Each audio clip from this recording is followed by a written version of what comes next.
right now? I feel strange. It's interesting. I've been on a journey like most people, feeling great, feeling stressed, feeling doubtful. The last 2 days, I don't know what it is. I think it's maybe the dust settling after Madison Square Garden. Seen how that went, like kind of a roller coaster. But something's happened the last few days, and I'm telling you, that Des Moines register poll, I mean, I don't know. I don't expect Iowa necessarily going in the blue column, but it says something to me that is of outsized importance potentially in terms of the outcome. I'm going to execute 4 more protesters reportedly, including the first woman protester. What do you tell your Well, tell that to the Pope. What are you saying? Tell that to the Pope.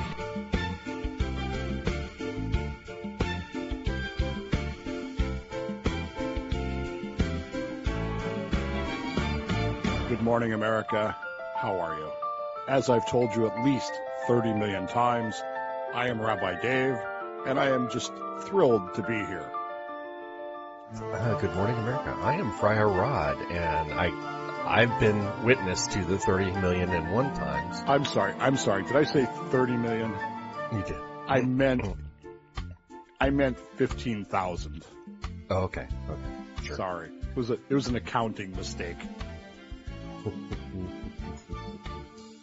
Is anybody buying this bullshit? No. No, seriously, somebody is. There are people who believe that you can make that kind of accounting error. For those of you not keeping up, Ilhan Omar issued a statement on Friday, after the news closed, of course, after the news cycle, stating that there had been an accounting error and she was, in fact, not worth $30 million, as she had reported on her congressional forms. She's actually only worth, 85,000? Somewhere between 85,000 and 100,000. Yeah, but aren't those like penalty of perjury forms?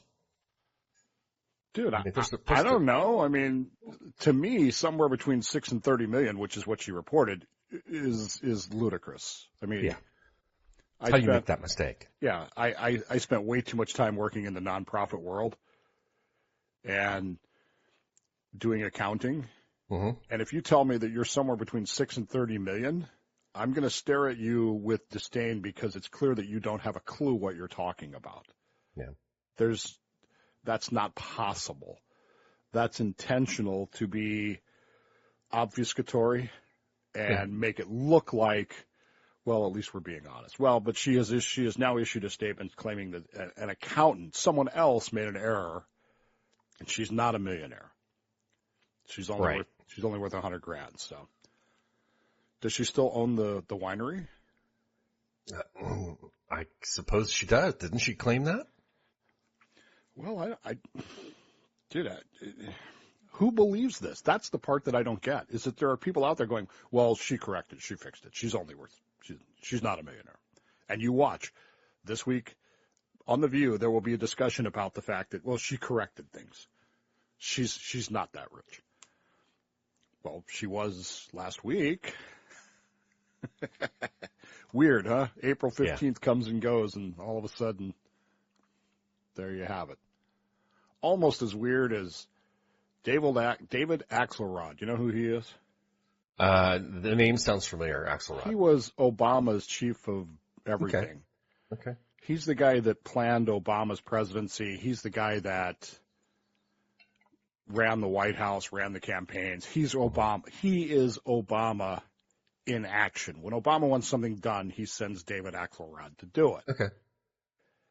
David Axelrod goes to Rome, and despite the fact that he is not Catholic, meets with His Holiness the Pope.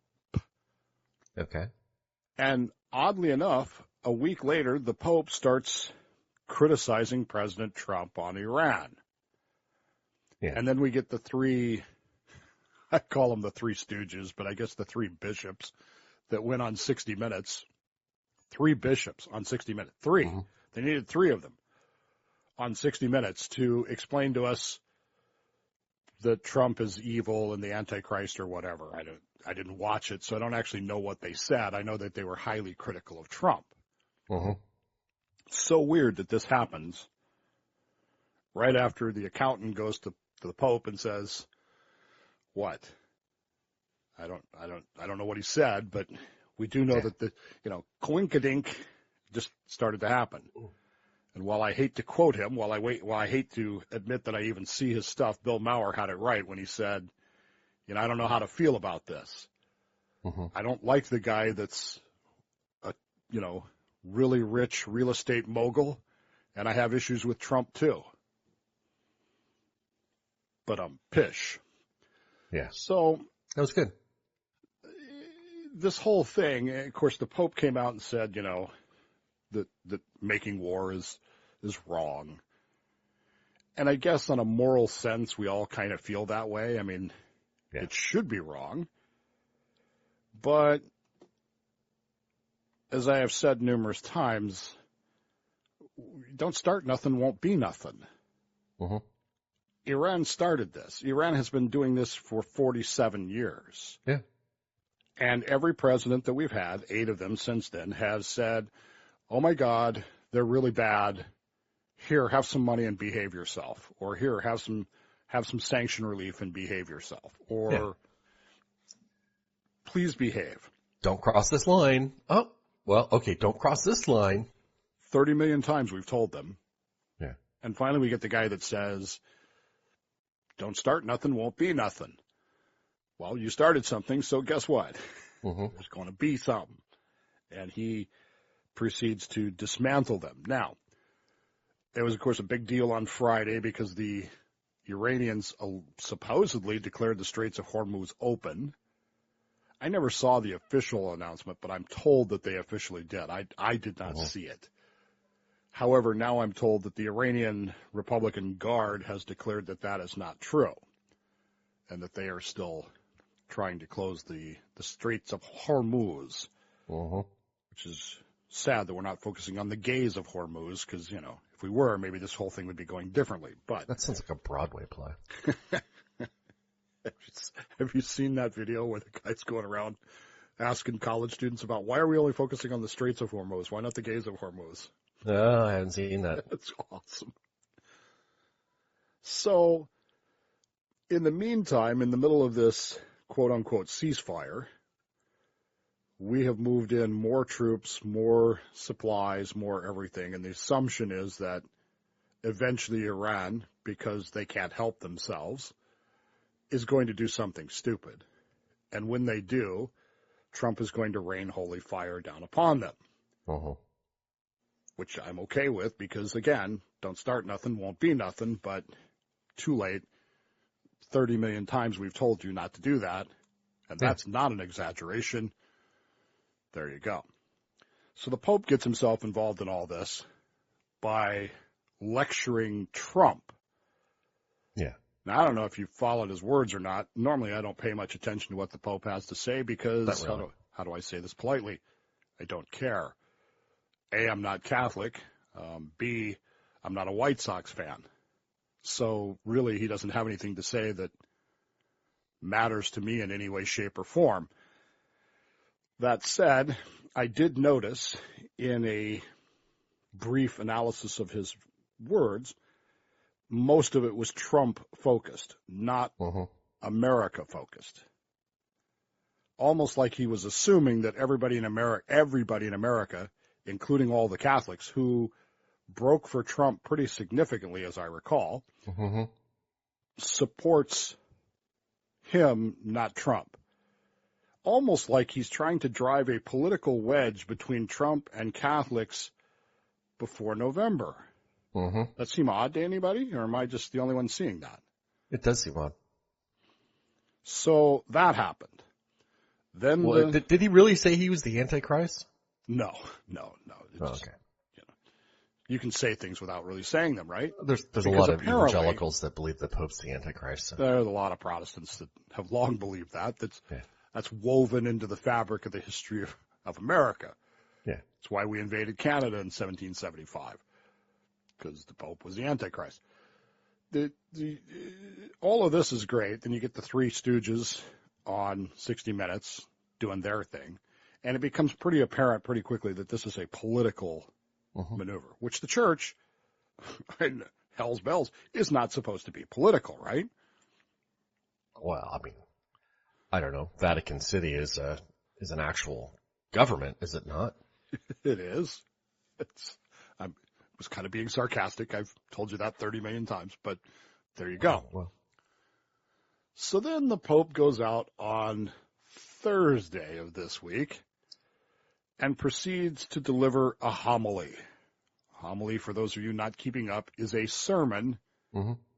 It's just a fancy way of saying sermon to make you feel dumb so that you'll listen to it, because if it's a homily, it must be important. Usually they're short. They're shorter than sermons, at least that I've seen. Well, yeah, but you go to a church where a 3-hour sermon is almost de rigueur. The Pope informed us, and I am quoting here. I am quoting the Pope, who is quoting Scripture. Mm-hmm. You ready? All righty. Jesus told us, "Blessed are the peacemakers, but woe to those who manipulate religion in the very name of God for their own military, economic, or political gain, dragging that which is sacred into darkness and filth." Oh, wow. Okay, that's quite the paraphrase. Paraphrase? That's a quote. You don't think I'd make that up, do you? No. That's he's paraphrasing some other part of the Bible, not the... No, he's quoting it. It's right there on the page. Which brings us, of course, to the whole, why do Catholics have different Bibles than Protestants?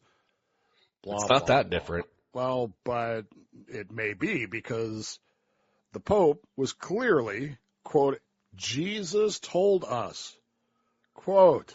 Okay. And the best part is they have a transcript of the speech from the Vatican that has the internal quotes around the entire phrase, meaning he is quoting Jesus. Blessed are the peacemakers. Now, again, I'm pretty sure that's in there. I did go to seminary. Yeah, it is. Pretty sure that's it. It's been a long time. One of the Beatitudes, right? I guess. Is that the Mount of, is that where he's sitting on the Sea of Galilee and the Mount of Beatitudes or whatever by Tiberius? Anyway, blessed are the peacemakers, comma, but Peacemakers. Well, Well, that'd be all of us. But woe to those who manipulate religion in the very name of God. Woe unto the Pope. The Pope is seemingly doing the very thing that he's claiming Jesus said. The Pope is the head of a church that for 2,000 years, do we really need to go through all of that? Holy Roman Empire and Charlemagne and French kings, and do we really have to go through all of that? The Spanish Inquisition? Nobody expects that. John Kennedy, you've told me that 30 million times, right? Woe to those who manipulate religion in the very name of God for their own military, economic, or political gain, dragging that which is sacred into darkness and into filth. Now, this, of course, follows his criticism and his comments that Christians, you Christian people, not us Jews, he did not tell us Jews that we had to do this, but he did tell you Christians that you should just, get along with Muslims. Yeah.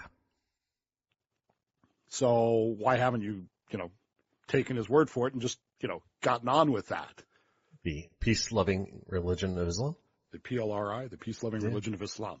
Why haven't you Christians just said, well, damn, I guess we should just get along. Can't we all just get along? You can't get along with the political Islamists, the ones that want Sharia law. There is no getting along with Sharia law. Well, that's not what the Pope said. The Pope said you should just get along with them.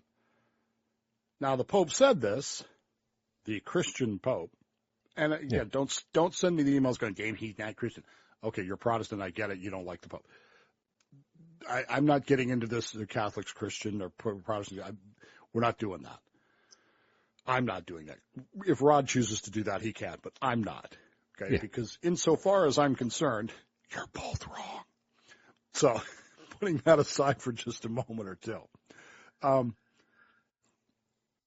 the Pope, the Christian Pope, said that Christians should just get along with Muslims. Oh, that sounds really kumbaya-ish. I don't think it's the Christians that are picking the fight. Well, and this was quickly pointed out to him that, hey, are you paying any attention to what's happening in, what's that place Nigeria? Yeah. Right now? Are you 100,000 Christians now? Mr. Pope, are you paying any attention to that? Are you paying any attention to what happened to the Assyrian Christians in Iran? Are you talking about Iranian Muslims, or are you talking about all Muslims? Are you talking about... Bill Maher pointed that out, didn't he? He made the comment that the Pope's not paying attention to He did. But Christian again, genocide. The Pope's not paying attention to Bill Maher because the Pope is busy quoting Jesus, who said, "Woe to those who manipulate religion in the very name of God." Yeah. For a variety of reasons. The emperor has no clothes. Well, I mean, did we ever think that he actually did? I mean, that's part of the history of this is so bizarre, and it's so odd. But it brings us around to this idea again that while it was quickly pointed out on social media that this, in fact, was a bastardized quote, that this quote does not actually exist, the general reaction to that, the initial quote was telling, because many people said, "Oh, that's what Jesus wants of us." Whereas, predictably, those who are not Catholic went, "Wait a minute, he's not quoting Jesus, he's making that up." Yeah.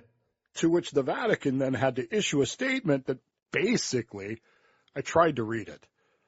I considered myself to be an expert in government excusing. Okay, I consider myself to be well versed in that. And I read this statement and went, "What?" Because basically what it says is, maybe Jesus didn't actually say that. Maybe he didn't actually say this, but this is what he would have said if the Pope, if he was here today and had a chance to, like David Axelrod, sit down with the Pope and discuss this beforehand. So it's not really a misquote as much as it is a pre-quote. Because this is what Jesus is going to say when he comes gaslighting is what they're doing. More or less. I mean, yeah. But there are still people out there, because I've heard from them in the last couple of days, who are explaining to me that, no, this is what Jesus meant. Because that's what he meant, then it's okay for the Pope to ascribe it as a quote. Because, nobody was actually there, so we don't know for sure what he actually said. So it's okay, I guess, to just make stuff up. Yeah. Which seems odd to me. And, at what point do I start reading about Napoleon saying that, an army moves on its stomach? That's why I've requisitioned all the croissants to make sure that I'm well fed. At what point do I read about Richard Nixon saying, "I am not a crook, but I may have done some crookful things"? It's what he meant, right? Yeah. If we're going to take history, if we're going to take scripture and start saying, well, this is what it means, this is what he meant to say, is that a slippery slope? Yeah. We've already seen the Texas senatorial candidate explaining to us that Jesus, as quoted in the Gospel of Thomas, claimed that you must be transgender or you will not see the kingdom of God. Well, Jesus would have said that had he been here. Well, he did say it well, kind of.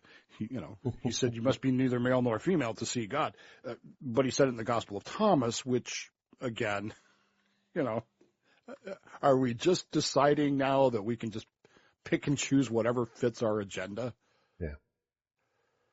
And, of course, all this was followed by the announcement on Friday from the Iranian government, whatever that is now, and who knows, because I read this week, or did I read it last week, the statement from the Iranian Guard that the current Ayatollah is, quote, unable to participate in decision-making because he's basically dead, but he's been unconscious since he was named Ayatollah, which is probably the smartest thing he's ever done. I'm the Ayatollah? Okay.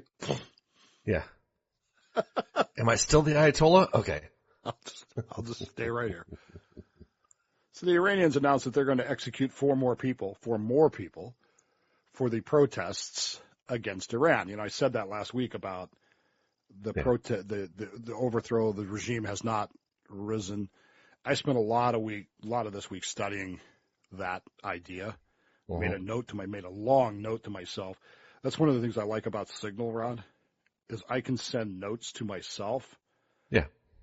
And I sent a long note to myself as I was driving about my thoughts on why these uprisings are not happening. Okay? So I spent a lot of time working on that this week, and I'm not convinced it's going to happen. No. But the Iranian government, such as it is, announced that they were executing four people for protesting the government, including, by the way, for the first time, a woman who, I don't know if the pictures accompanying the story were correct or not. She appeared to be a fairly attractive woman, but upon further review, I don't know that that was really her as much as it was just a stock photo from Getty Images. So He's a Persian, blonde. A blonde Persian. Yeah, which seems unusual. But so they're going to hang her. They're going to hang her for protesting this.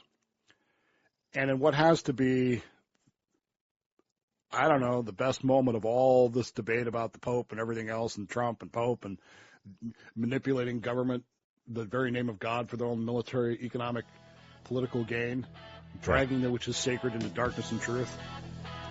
Donald Trump was standing on the runway, and somebody asked him that question. What do you think about Iran saying they're going to execute a woman now for protesting? Donald Trump, like him or hate him, I don't care, looked at the reporter, pointed his finger as he so often does, and said, go ask the Pope.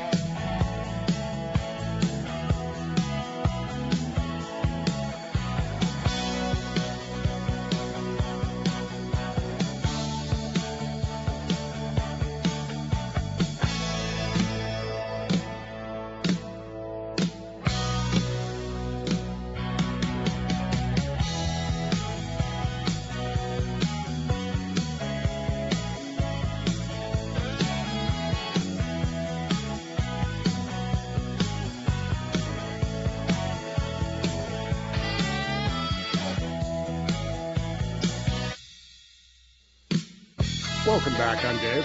I'm Rod. So I got a text from Patrick Krebs, Patrick Krebs Memorial Award winner. We retired the award because he wanted too much, so we had to retire. He's sending me pictures of the California ballot thing that they send out, the ballot guide, and it had particularly candidates who are running for governor of the state of California. I haven't looked at ours yet. Oh, some of these are great. There's a guy here that's, his name is, quote, Living for God and Country Demott. My legal name, Living for God, means living a life of reflecting the good character of Jesus Christ is my foundation, my operating system, and my compass. As a chaplain, it is my opinion that any success built on the foundation of deceit and corruption is like building a castle on the sand. This seems so familiar to me. Where have I read this 30 million times? Yeah. Anyway, he built the big-time pest control from the ground up, then sold it trading upper management to serve as a chaplain in the trenches, kneeling hand in hand with the forgotten and broken. I don't know what that means. So he made his millions selling his business that he created. Right. He's an American, stretching from Samuel Fuller, the doctor of the Mayflower of California, to California, where people are feeling abandoned and betrayed. I have a plan to stop ICE and a chaplain's heart to remember the system, who the system serves, which is apparently the illegal immigrants. because that's in the Bible, right? Yeah. As the old parties are debating the heat over who brought the matches while the dumpster fire burns, I'm handing you a fire extinguisher. That's why I'm the best choice for governor of California.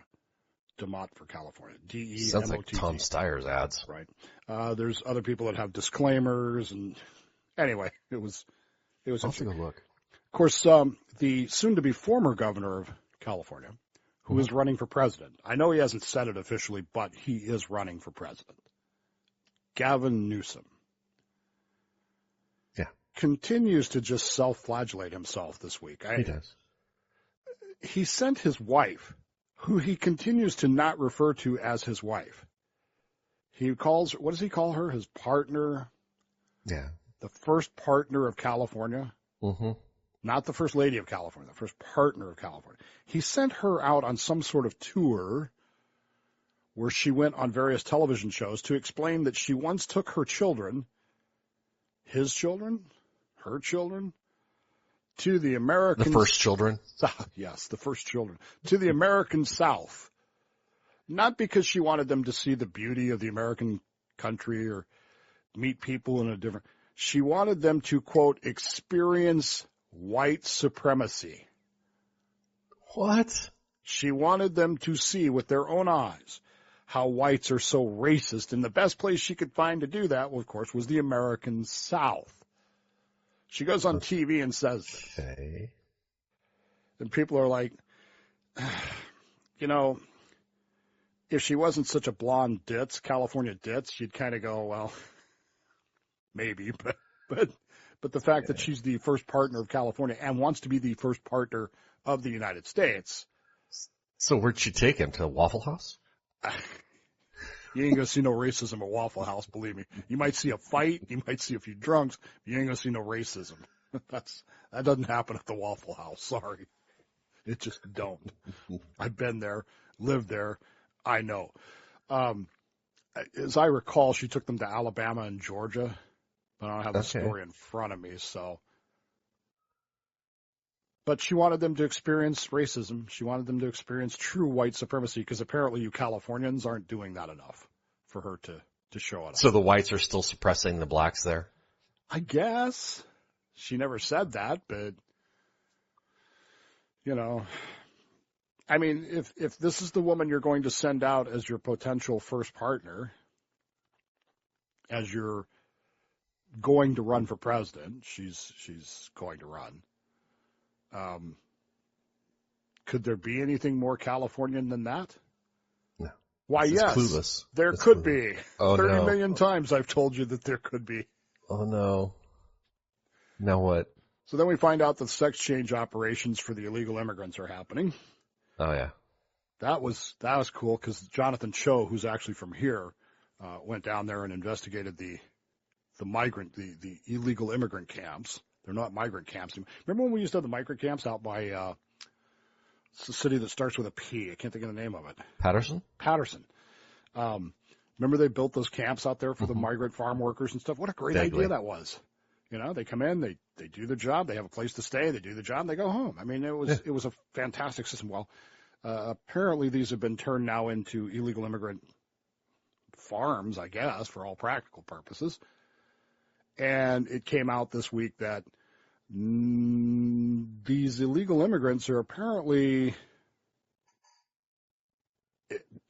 just teeming with people who want to come to America for transgender surgery. So they're no longer people coming to America to work. They're people coming to America illegally to get transgender surgeries. Which is life-altering and very expensive over the rest of their lives. Because they have to take medications. Paid for by the California taxpayer. Yeah. Because I didn't vote for that. Well, what do you mean? Are you accusing him of manipulating religion in the very name of God for his own economic and political gain? Oh, he has. I've seen his posts on X. So that's going on. Yeah. And you go, well, again, it's California. It pisses me off, but... And then we find out that Gavin Newsom, because this is what you do, wrote a book. I want to be clear here, as of today, although... Well, he already has a podcast, right? So that was the next thing. He does. So does Maria Sharapova. She does. She's starting a podcast because the podcasts are generally two dudes. Yeah. Too many heavily dudes. Influenced by males. Right. The Manopolis. What do they call that? Manosphere. Right. Monopolis. You get a lot of that here, Monopoly. Yeah, you get a lot of that here where we just tell you women to just be quiet and shut up. So it's worse in the South though. That's what I've heard 30 million times. So, to be clear, I have not written a book. I plan to someday, but I have never. But I'm 62. I do too. I'm fiction, never though. going to make it. I'm not going to write anything about my life. All right. Well, that would be fiction. That hurts, Dave. Folks, 30 million times that hurts. I told you that. So, Gavin Newsom wrote a book because if you're going to run for president, apparently you have to write a book. Didn't know this. I blame John Kennedy for this. John Kennedy wrote a book called Profiles in Courage, which he didn't actually write himself. Mm-hmm. Won a Pulitzer Prize for it or some kind of prize for it. Was it a Nobel or a Pulitzer? I don't remember. He won a prize for it, major prize. Yeah. And, of course, it came out years later that he didn't actually write it. But it was that book that propelled him into the public eye and led to him winning the 1960 election and becoming president of the United States, even though he was a Catholic, because he had to stop his campaign in the middle of the campaign. It was like September, October, had to stop, do an entire speech about how, yes, I'm a Catholic, but I don't let the Pope tell me how to run the United States of America. And just enough people in Ohio said, okay, that's fine. Yeah. That we ended up with John Kennedy in 1960 instead of Richard Nixon in 1960. Would things have gone any differently? I don't know. But I do know that that's how we got John Kennedy, which led to Lyndon Johnson, which definitely led to Dick Nixon and to Gilligan's Island being canceled. So, That said, apparently writing a book is the key. So Gavin Newsom has written a book. Don't ask me what's in it. I have no clue. What's the title? I don't know. I don't know if it's a biography. I don't know if it's a political manifesto. I don't know anything about it because I know this will shock you. I don't care. Young Man in a Hurry, a memoir of discovery. So you had to use a French word after the French laundry thing? A memoir of discovery. Wow.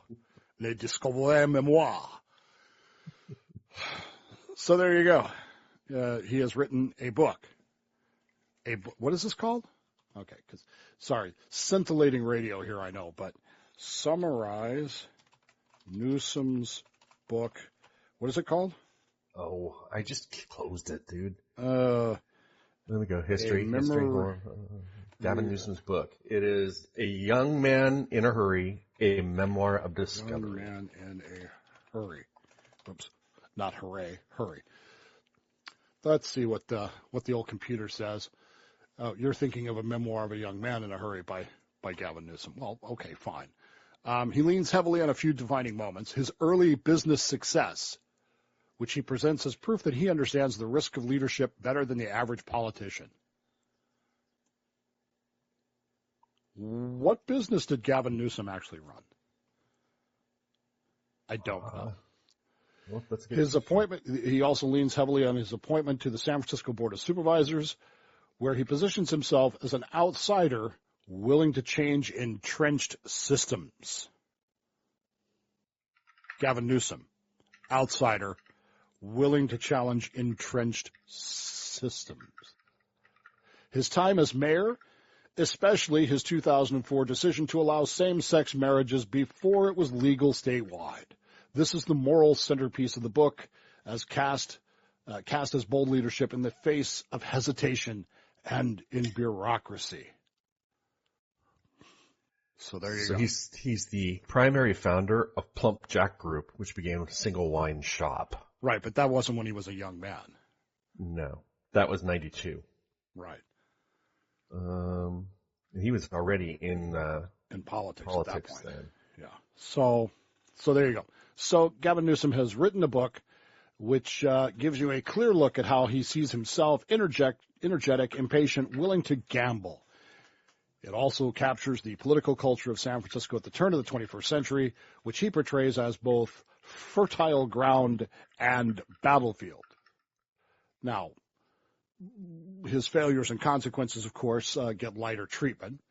The narrative moves quickly past missteps, almost as if standing might cost him some momentum.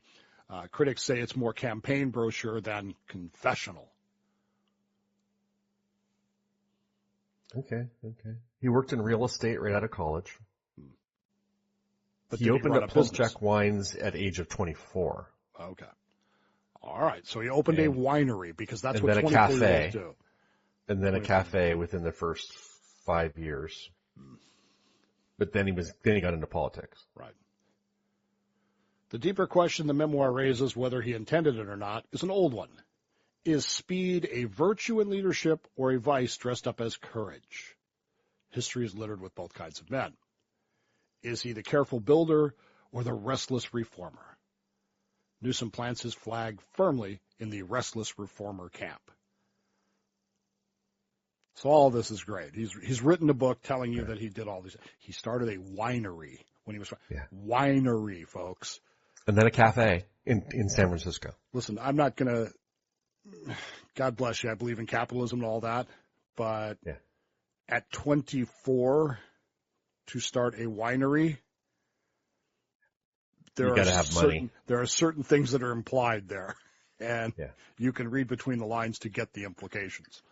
So, he wrote the book. The book is campaign fluff. It's designed to introduce you to Newsom. Someday it will be like Barack Obama's memoirs that are on the remainder stand at Barnes & Noble, right next to Hillary Clinton's. It'll be right there. You can get it for $1 if you want to pay that much, or you pick it up at Goodwill for 25 cents. Yeah. If you really want to even. He got his money already, so. Yes, that's my point. He got paid for this book because the book publishers, who are apparently just massive idiots. Where do they get their money if they're not making money off the books that they're they sell books from J.K. Rowling and Tom Clancy and other people like that. And then they say, actual writers. Then like Hollywood moguls, they say, well, here's some money to make a piece of crap that we think will just be great because it has your name on it. It doesn't always work out that well, does it? No. So they took a bunch of money, threw it at him, and said, here, write us a book, which he then wrote, which has become a bestseller. The book is a bestseller, which that makes publishers happy because publishers made money on the book, right? Yeah. Oh, wait. Sorry. 30 million times I've told you this. The book sales, 2/3 of the book sales were purchased by Gavin Newsom's campaign using campaign donations. Oh, that sounds like money laundering to me. To buy his own book to bump it up the bestseller list. Does that seem legit to anybody else? Is there a chapter in there about how to do that? Because I read this week, Rod, as you know, I released 2 of my albums recently. My actual album of music that I wrote back when I was with the band, and I released the first half of the Liberty 250 music that I've been writing for the Liberty 250 series, which I enjoy. I think it's really good, but then again, I'm biased. So I released those on Spotify, iTunes, blah, blah, blah, blah, blah. Yeah. And I make, every time someone streams one of these songs, I make, you ready? Sitting down? I'm ready. 0.0004 cents with each streaming. Okay. Which means that to date, I have made, are you ready? I'm ready. 8.5 cents. Okay. But I was reading this week about a guy who figured out how to, not making this up, release some music. It was trash music. They were like 30-second songs. Yeah. He releases them on Spotify. Then he opens like 1,000 fake Spotify accounts. They're not fake. I mean, they use real emails. Yeah, which you can generate. And then he just put all of these Spotify accounts on replete play for this thing. Yeah. And made like $400,000 doing this. Yeah, there you go. The playlist that he wrote, because it was streaming so much, went to the best top of the, national best. That's hilarious. And everything. And finally, 2 years into this, some record exec said, well, maybe we should look at this, and went to listen to it and went, wait, this is just crap. This isn't even real music. How is it in this list? And they went, oh. And they started looking at it, and you know what they discovered? Well, it's not illegal because he didn't lie. No. Now, some other guy tried the same thing, but he used stolen cards to make the Spotify accounts, and that caused a problem. So, yeah. But this guy, he did all this, and so now I'm thinking, should I open up like 4 or 5 more Spotify accounts and just leave mine on? Just let it stream. Yeah, just let it stream over and over again. Because that's essentially what Gavin Newsom has done here with his book deal. He spent all the money that you donated for him, the people that you sent him money for his campaigns, whether that was governor or now president, he's spending it on buying books. Did you get a copy of the book? Did he send you a copy of the book saying, thank you so much for donating to my campaign? 30 million times I say thank you. 18,000 times I say thank you. Here's a book. Enjoy. Or did he basically just say, well, I'm moving on because standing still will get me in trouble?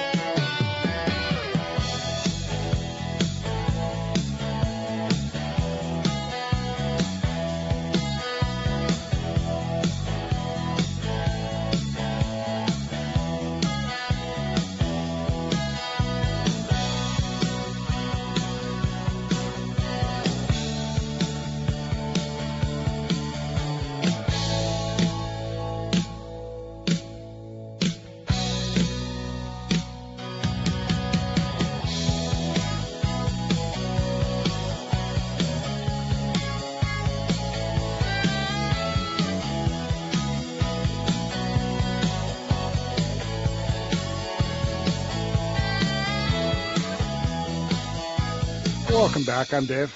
I'm Rod. Oh, wait, sorry. We had to take a little bit longer than planned break here because apparently Rod is in the landing zone. It's the takeoff zone for the Oakdale Airport. Oakdale International? Oh, yeah. We are in the landing zone. We're in the landing pattern for the hospital helicopter that sometimes comes by. But. So, anyway, we had to delay there for just a moment. Do you remember Baby Jessica? Yeah. So this was a story that 39 years ago. I remember this. I think I was still in the Navy. What year was that? Oh, God. Now I got to do math. Yeah. 2026 minus 39. 1987. So I was still in the Navy. I remember this. I was still in high school. Because this was... oh, no, I was out of high school. This was not just news. This was international news. Mm-hmm. We didn't really have... CNN was very young then, if we even had it. But we were getting constant coverage of this.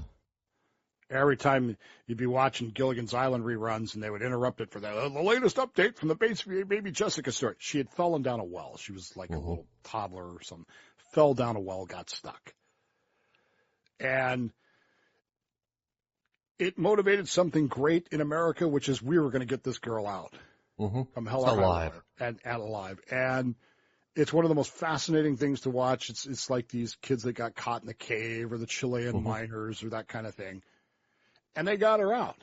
It took a while, as I recall, but they got her out. And these photographs of her being raised out and smiling and everybody's rejoicing and all of that stuff. And didn't she meet President Bush? I thought something like that. She met one of the presidents. I don't remember. It was quite the story, and it was I just remember being fascinated. And as I understand it, she had some neurological damage to her leg or something because of the way she was sitting in the well and blah blah blah blah blah. It was quite an exciting story. Trust me, you had to be there. If you weren't there, it was a slow news week. It was a very slow news week. And if you weren't there back then, you think news events today are constantly covered. This was really the first one that I remember being almost a 24-hour news cycle. Yeah. I think we might have had headline news then from CNN. Yeah. I'm trying to remember. And headline news was this great channel. I actually loved headline news. It was, it was done in 4 segments. And I remember the sports segment was at 17 after. The weather segment was like 25 seconds. But everything else for that entire week was just Baby Jessica. It was Baby Jessica, Baby Jessica, Baby Jessica, Baby Jessica. She's in the well. We lowered a peanut butter sandwich to her, and she may have eaten a bite. We don't know. It was constant. 1982 headline news. So I guess we did have it. We had CNN. So this was really the first wall-to-wall news story that I really remember. Yeah. And out she came. And everybody was happy. And then it just sort of faded into the background because the Persian Gulf War came along and blah, blah, blah, blah, blah, blah. There's an old saying, Rod, never meet your heroes. No. Because they're not what you want them to be. Why do I say this? Why do I bring this up? Jessica McClure Morales, who still bears the nickname Baby Jessica, because that's what we nicknamed her. Mm-hmm. Charged with domestic family violence after an incident at her home in Midland, Texas on Saturday. Oh. 40, she was taken into custody at the scene, charged with assault causing bodily injury involving family violence, later released on bond for an undisclosed amount because it is Texas. Mm-hmm. We don't have further details yet because it could take up to 10 days to release all of that. Okay. But there you go. Do you suppose she tells her kids, it's the whole, in my day I had to walk to school 100 miles in the snow. Well, in her day, she was stuck in a well for how many days? Yeah. Then President Ronald Reagan said, everybody in America became godmothers and godfathers of Jessica while this was going on, which is why you should not use the Bible to interpret your oh, wait, he didn't add that part. I made that up. Pictured with former President George Bush in 89. They all laughed, blah, blah, blah. She took Bush's glasses off. That's what I remember. There was a Simpson episode about this. Okay. And the episode was called Radio Bart, showed Homer's son pretending to get trapped in a well by lowering a radio and using a microphone to trick the Springfield residents. Blah, blah, blah. Anyway, this whole story is fantastic because it's a 4-page story about this. Literally, I read you the part about her arrest. That's it. The rest of the story is recounting, once again, the 58-hour rescue of baby Jessica from the well. And the subsequent American whatever. So we really don't have any details about why she was arrested. She doesn't look like a happy woman. No. Not in the picture. She looks like she's pretty disgusted by the whole thing. And does she look like she's been down a well? Not recently, but she's got green eyebrows, so.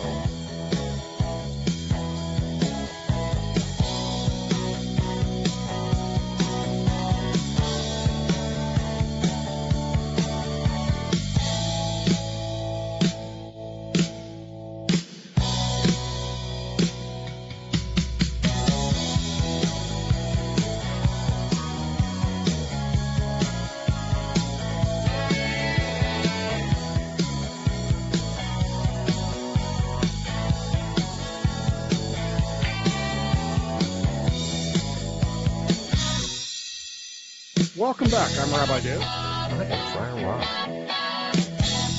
So, I was talking with my cousin.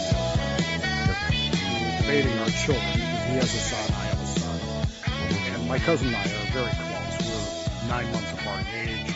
We're more brothers than cousins. How's that? That's cool. As I often introduce, people often run into us in public and they say, are you two related?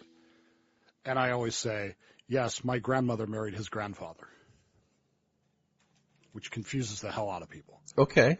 So my grandparents had 2 sons, one of which was his dad, one of which was my dad. So we're technically cousins, but we don't kind of see it that way. So long story short, we were having a conversation about our sons and how screwed up they are. I won't tell you his side story, but I'll tell you my son. My son, whom I love dearly, does not like peanut butter. What? How is that even possible? You cannot possibly be a Bowman and not like peanut butter. It's probably because you stick your finger in it every time you open one. I wash it. Anyway, so we came to the determination that he may not actually be my son. Okay. The problem is I can't. Everybody says, well, he looks just like you.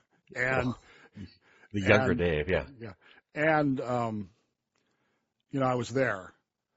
So okay. I was actually there, so I can't, is it possible he's not? I guess it's possible, but they would have had to do some real Pope magic to get him, out of my sight from the whole thing. Anyway, he doesn't like peanut butter. He doesn't even really like chocolate. He'll eat it, but not very often. Okay. I bought one of those giant Hershey's bars, the big bars, like 2 months ago, and he's maybe halfway through it. Okay. Whereas if you put this thing in front of me, will make every excuse in the book to say, well, if I walk an extra 10 minutes, I can have another piece. Yeah. And it will be gone within an hour. We bought the C's box candy the other day, and that was a mistake. Anyway, I like peanut butter and I like chocolate, which means that You like Reese's. am old enough to remember when Reese's peanut butter cups were brand new. They were good. They were good. They were amazingly good. You got chocolate in my peanut butter. No, you got peanut butter in my chocolate. And they were incredible. And if you, like me, are eating a Reese's peanut butter cup today and you're old enough to remember when the first ones came out, you're probably thinking to yourself, what the hell happened to these things? Yeah. Because it's like sex and pizza. Yeah, they're still good, but they're not what I remember. They changed the chocolate formula, didn't they? Brad Reese, who is the grandson of Reese's peanut butter cup inventor H.B. Reese, caused a stir this year with his claims that the Hershey Company has changed his grandfather's recipes, quote, beyond recognition, unquote. And you don't have to tell me twice. I completely believe that. Yeah. In a public post on LinkedIn, is anybody actually using LinkedIn? I log in twice a month. That's about it. Because you have to? Well, I'm just checking to see who's trying to be a contact. Oh. I have a LinkedIn account, and every week or so I get an email saying, you haven't logged in like a year? Yeah. Please log in. And as soon as I log in, it says, will you please give us $39 a month? Yeah. And I keep saying, why haven't I deleted this yet? Anyway, in this public post, he called out, quote, formulation decisions that replaced milk chocolate with compound coatings, unquote. So, it's not even real milk chocolate anymore. Yeah. And this is worse. It replaced the peanut butter, which they actually used, real peanut butter, with, quote, peanut butter style creams, unquote. Okay. That's strange. I'll have to go. So there's a chef store near where I work, and they have the Reese's peanut butter tubs. It's a tub that says Reese's. I have to go look at that, see if it's cream or if it's we have a U.S. chef store near here, too. Maybe I should. Yeah.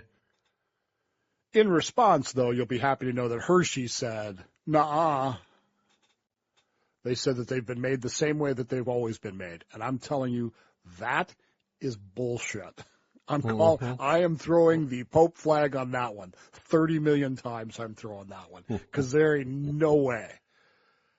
But they also admitted that when it comes to certain other candies, quote, we make product recipe adjustments that allow us to make new shapes, sizes, and innovations, unquote. Hershey has been careful not to say specifically which recipes they have changed, but consumers, such as myself, have noticed differences between ingredients listed for the U.S. and European versions of the same products. Well, that's normal. Under FDA regulations, because you can't make a peanut butter cup without the government getting involved, products must have specific percentages of base ingredients to be labeled as peanut butter or chocolate. Companies may circumvent these with terms like peanut butter cream, memoirs of peanut butter cream. It's my new book.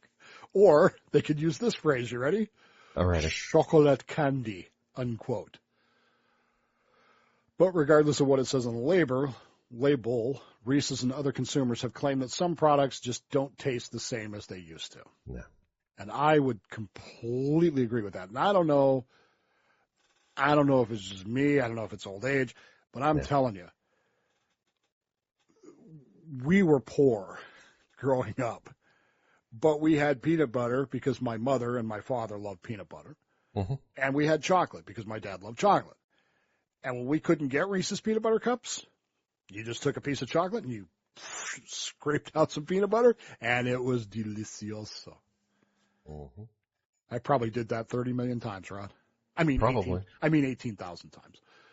But it doesn't taste anything like a Reese's peanut butter cup today, does it? No. I still hate the people that give out Reese's peanut butter cups at Halloween, especially the little snack-sized ones. Well, because fortunately my son does not like chocolate or peanut butter. So when he comes back from which he doesn't do anymore, obviously, because he's 16 now.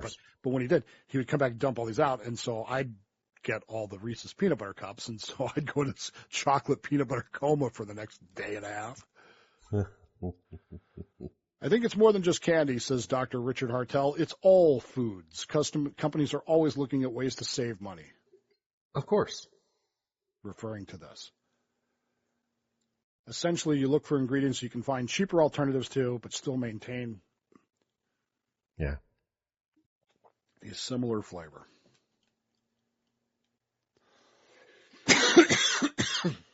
Sorry.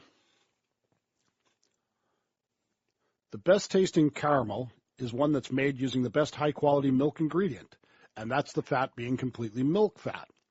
Instead of full-fat whole milk, a company might save some money by replacing it with skimmed milk plus coconut or vegetable oil. So there you go. Yeah, great. They have managed to ruin candy. Yeah. And I don't know how many times I have to tell you, 30 million, Maybe. That these companies are pissing me off. Memoirs of a Chocolate Peanut Butter Cup may become my book. Well, that's why I like saltwater taffy, because the taffy is the taffy, and then you just add flavoring to it. Is it actual salt water? I don't know that it's salt water. I have no idea. It comes in the little packages. I know. My wife, every time we go to the beach, my wife has to buy 17 pounds of it. I don't know why. I don't eat it. I love the different flavors. They're fantastic. But they're not real. They're not real. No, they're not. But they taste so good. They're not like a Reese's Peanut Butter Cup from 1974, where it was actually Reese's chocolate and Reese's peanut butter. It's not real. It's kind of like... But the taffy's the taffy. It's the sugar's the sugar. It's the same. It's just this different flavors. It's like kind of like Ilhan Omar's tax return. It wasn't real. Kind of like Gavin Newsom's book. Like her wine. Like her wine. Real. It wasn't real.